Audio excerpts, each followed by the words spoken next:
Om Swastiastu. Assalamualaikum warahmatullahi wabarakatuh.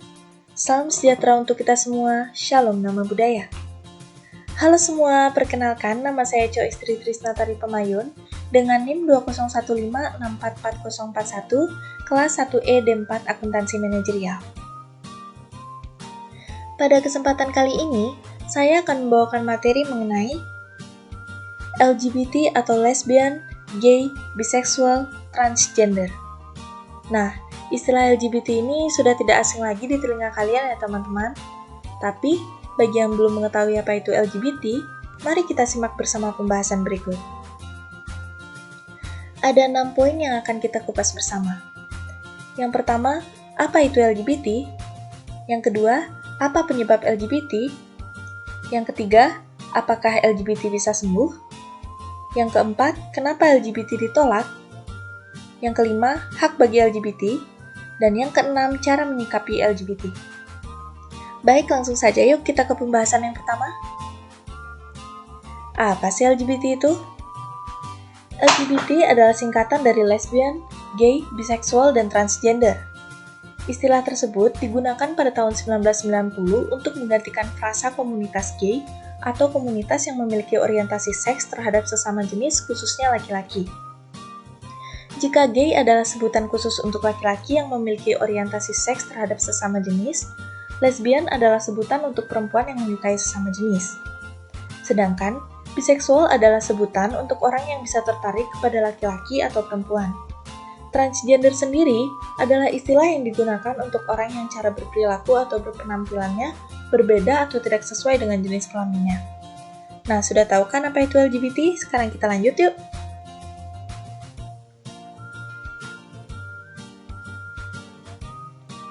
Yang kedua, apa saja sih penyebab LGBT itu?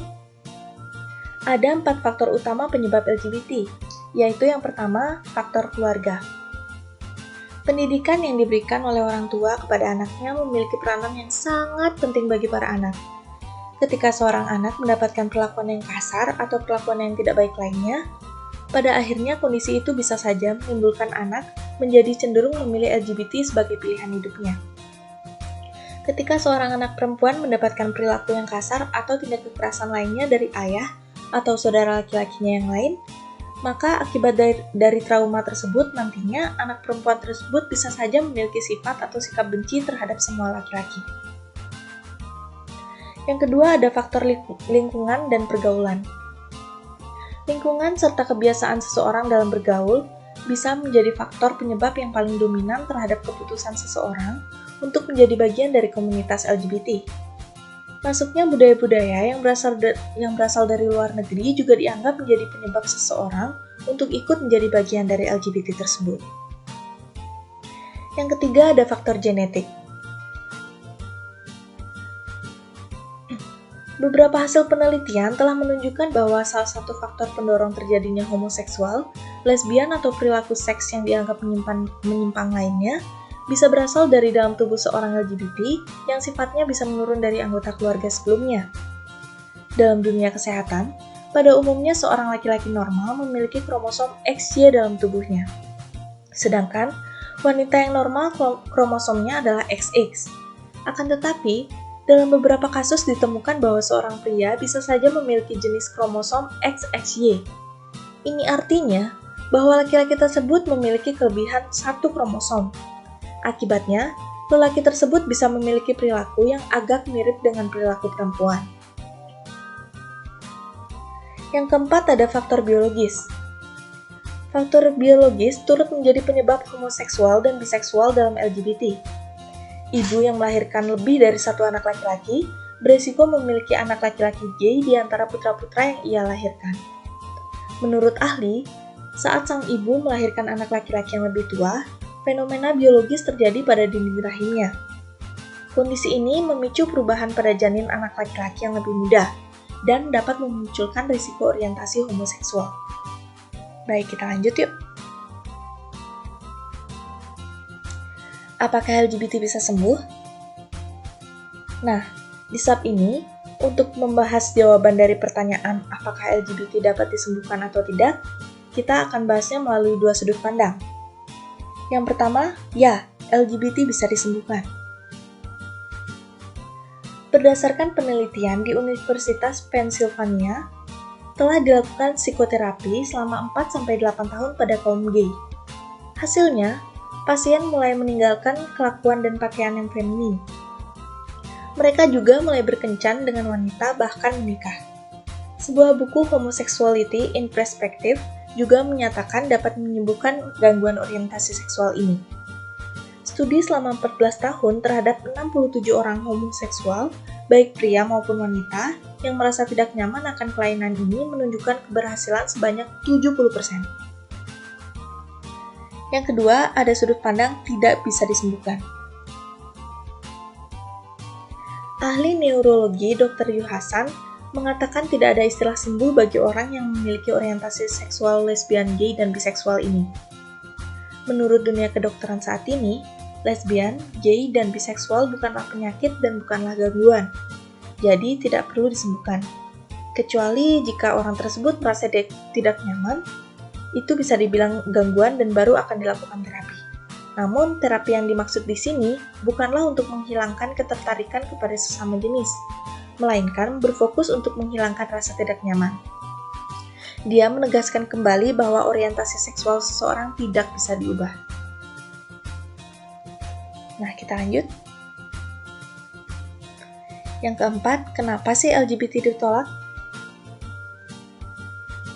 Nah, berikut beberapa alasan mengapa LGBT ditolak khususnya di Indonesia ya. Nah, yang pertama, alasannya adalah hubungan sesama jenis ini dianggap melanggar kodrat. Iya, seharusnya hubungan manusia itu antara laki dan perempuan yang fungsinya untuk melanjutkan keturunan. LGBT mengakibatkan manusia tidak lagi memiliki keturunan. Akhirnya kita akan mengalami putus generasi. Yang kedua, LGBT melanggar Pancasila, khususnya sila pertama yang mengatur tentang ketuhanan yang Maha Esa, yang menjadi dasar dalam kehidupan di masyarakat dalam berbangsa dan bernegara. Konstitusi UUD 1945 pasal 28 dan 29 telah mengatur bahwa semua warga negara wajib untuk mematuhi ajaran agama masing-masing yang dianutnya, termasuk mematuhi larangan untuk kawin sesama jenis ini. Selanjutnya,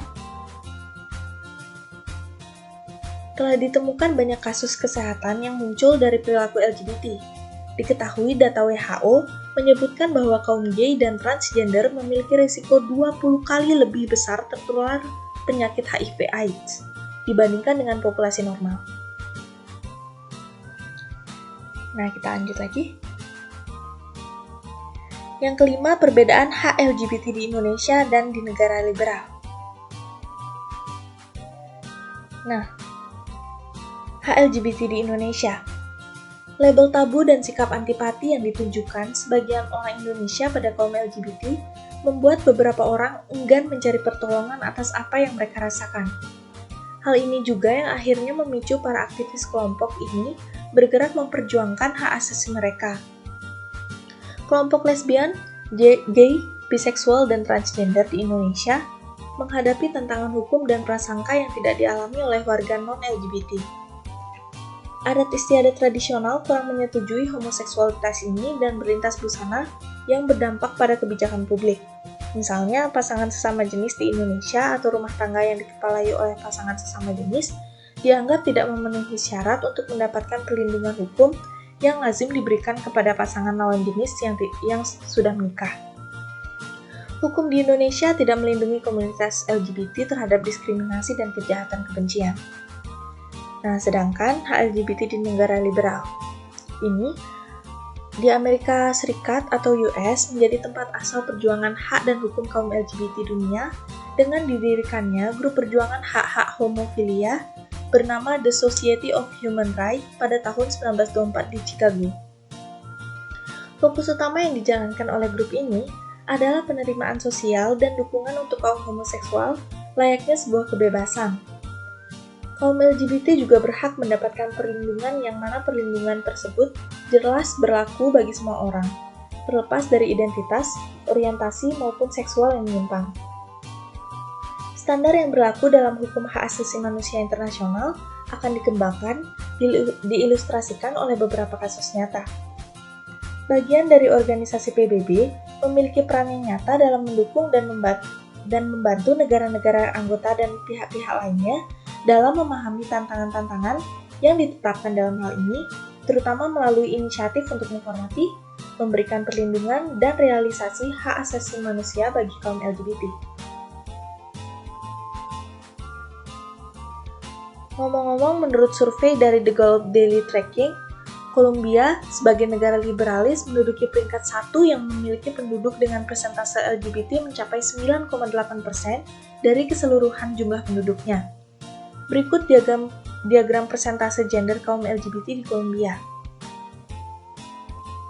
Dapat dilihat pada diagram ini, lebih dominan kaum laki-laki dibandingkan dengan kaum perempuan yang memiliki orientasi seksual yang menyimpang.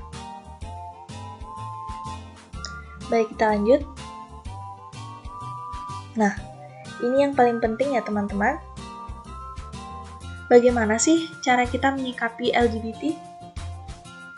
Apa yang akan kita katakan jika teman kita mengatakan I'm gay? What should I do? Yap, kita harus hati-hati dalam berpikir dan berkata. Kita harus menyikapi LGBT ini secara bijaksana, berpikir matang-matang sebelum berucap. Mau mengatakan tidak setuju atau menerima, kita harus pikirkan dulu apa akibatnya. Apa saja yang tidak kita setujui, hanya aspek tertentu saja atau seluruhnya, dan hal apa yang bisa kita terima. Kehati-hatian dalam bersikap harus diutamakan oleh orang-orang yang menangani individu dengan LGBT ini, karena apa yang dikatakan atau diucapkan oleh kita bisa saja akan menjadi acuan bertindak oleh para kaum LGBT ini. Nah, yang kedua, kita harus respect. Tentu kita ingin orang-orang yang kita cintai itu kembali ke jalan yang benar, bukan? Apakah cara frontal seperti mengusirnya, memaki, memarah-marahinya, bahkan menyambuknya dengan ikat pinggang akan membuatnya berubah? Cara kasar belum tentu bisa mengubah sikap seseorang. Lantas, apa yang sebaiknya kita lakukan? Ya, respect. Artinya, dengan kesabaran, kasih sayang, cinta, dan penerimaan, kita justru bisa membuat seseorang berubah. Kita menerima kenyataan bahwa dirinya berbeda. Kita mencintainya meskipun jalan hidupnya keliru. Kita sabar dalam membantunya mengubah pikirannya. Itu cara yang tepat untuk menyikapi kaum-kaum LGBT. Baik, sebelum mengakhiri sesi presentasi ini, mari kita bersama-sama menayangi video yang sudah saya buat ini. Ini adalah video ilustrasi pendek.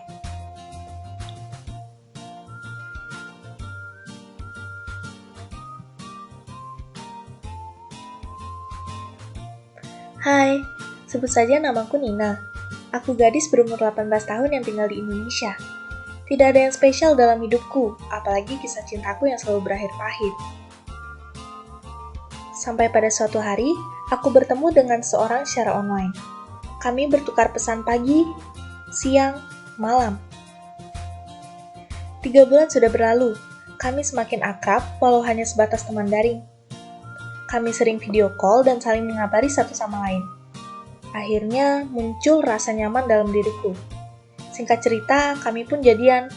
Iya, aku jadian dengan sesama perempuan. Sebenarnya aku itu straight atau normal, tapi karena aku jatuh dalam kehangatan perilaku pacarku ini, aku jadi menerimanya tanpa memperdulikan gendernya. Sampai suatu saat, aku berniat bercerita kepada teman dekatku bahwa aku pacaran dengan sama jenis. Aku cerita kepadanya karena aku mempercayainya, namun aku salah sangka. Dia malah mencemoohku dan meninggalkanku.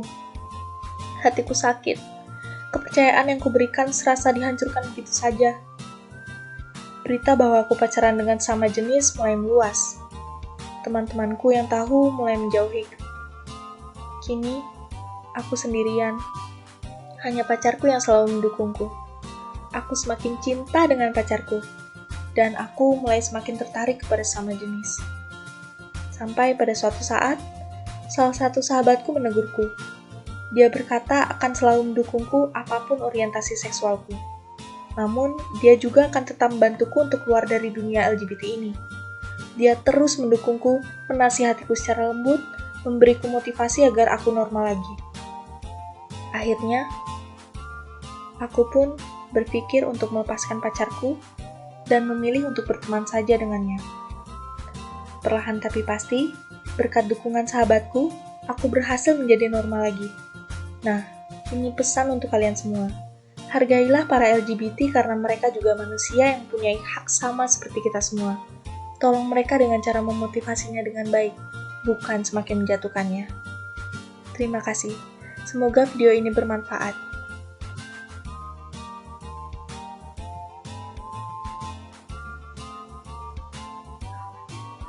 Nah, sekian presentasi dari saya.